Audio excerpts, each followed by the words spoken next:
ইতিমধ্যে এই আমৰণ অনশনস্থলীৰ পৰা আমাৰ 12জন শিক্ষাগুৰুই মেডিকেলত ভৰ্তি হ'বলগীয়া হৈছে।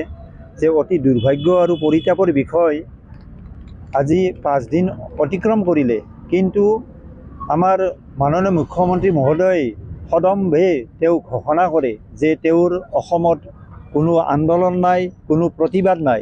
কিন্তু আজি 5 দিন আমি প্ৰতিবাদ, আমি শৃংখলাবদ্ধভাৱে মহাত্মা গান্ধীৰ আদৰ্শৰ আগত ৰাখি আমি আমৰণ অনশনত বহিলোঁ। এতিয়ালৈকে চৰকাৰী পক্ষৰ কোনো খা খবৰ লোৱা দেখা নগ'ল। আমাৰ প্ৰতিবাদৰ এটাই মুখ্য উদ্দেশ্য, 2021 চনৰ 30 জানুৱাৰী তাৰিখে তেওঁ খানাপাৰা খেলপথাৰত নিযুক্তি পত্ৰ প্ৰদান কৰি ৰৈ যোৱা বাকী শিক্ষকখিনিক 45 দিনৰ ভিতৰত তেওঁ আমাক নিযুক্তিখিনি নিয়মীয়াকৰণ কৰিম বুলি তেওঁ প্ৰতিশ্ৰুতি দিছিল। আৰু সেই প্ৰতিশ্ৰুতিৰ ভিডিঅ' ফুটেজ এতিয়া আপোনালোকৰ প্ৰতিটো চেনেলত বাজি আছে। তেওঁ দিয়া কথা ৰক্ষা কৰিলে আমি অসমৰ সৰ্বকালৰ সৰ্বশ্ৰেষ্ঠ মুখ্যমন্ত্ৰী হিচাপে আমি স্বীকাৰ কৰিবলৈ বাধ্য হ'ম।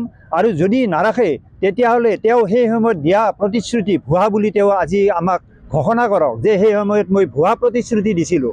কাৰণ সেই ভিডিঅ' ফুটেজ তেওঁ দেখিছে, আজি প্ৰতিটো নিউজ চেনেলত বাজি আছে তেওঁ কোৱা কথাখিনি। গতিকে সেই তেওঁ কোৱা কথাখিনি আজি ৰক্ষা কৰি আমাৰ এই দুৰ্ভগীয়া শিক্ষকসকলৰ পদখিনি নিয়মীয়াকৰণ কৰি আমাৰ এই অনশনস্থলীত এটা ইতিবাচক সঁহাৰি জনালে আমি নথৈ আনন্দিত হ'ম। মাননীয় মুখ্যমন্ত্ৰী মহোদয়, আপুনি আজি ইণ্ডিয়া টুডেত প্ৰকাশ পাইছে যে ভাৰতবৰ্ষৰ ভিতৰত শ্ৰেষ্ঠতম মুখ্যমন্ত্ৰী হ'বলৈ গৈ আছে। যে শ্ৰেষ্ঠতম মুখ্যমন্ত্ৰী হোৱাৰ পিছতো আপোনাৰ ৰাজ্যত আজি কেইজনমান দুৰ্ভগীয়া শিক্ষকে পেটৰ ভাতমুঠিৰ কাৰণে, তেখেতৰ পদ নিয়মীয়া কৰাৰ কাৰণে আজি আমৰণ অনশনৰ দৰে এটা ভয়াৱহ কাৰ্যসূচী হাতত লৈ পেলাই আজি যি মৃত্যুৰ ক্ষণ গণি আছে। গতিকে আপুনি আপোনাৰ কথা ৰক্ষা কৰক, আপুনি দিয়া প্ৰতিশ্ৰুতি ৰক্ষা কৰক। অন্যথা এই সকল শিক্ষক আৰু ঘৰলৈ উভতি নগৈ যদি আপোনাৰ কথা আপুনি ৰক্ষা নকৰে, তেনেহ'লে ব্ৰহ্মপুত্ৰৰ বুকুত আত্মজাহ দিয়াৰ দৰে কাৰ্যসূচী ৰূপায়ণ কৰিবলৈ গৈ আছে।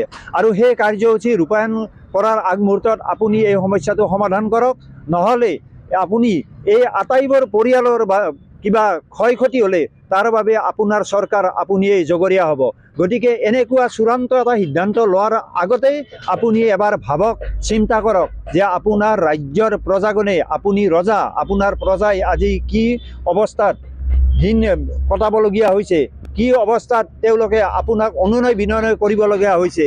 গতিকে মাননীয় মুখ্যমন্ত্ৰী মহোদয়, আপোনাক কাতৰ অনুৰোধ জনাইছোঁ, আপোনাৰ ভৰিত ধৰিছোঁ। আচলতে শিক্ষক হিচাপে আনৰ ভৰিত ধৰিব নালাগে। শিক্ষকেই হৈছে জাতিৰ মেৰুদণ্ড, জাতিৰ প্ৰাণদণ্ড। এটা জাতি গঢ় দিয়াত, এটা মানৱ সম্পদ গঢ় দিয়াত অহৰহ চেষ্টা অব্যাহত ৰাখে।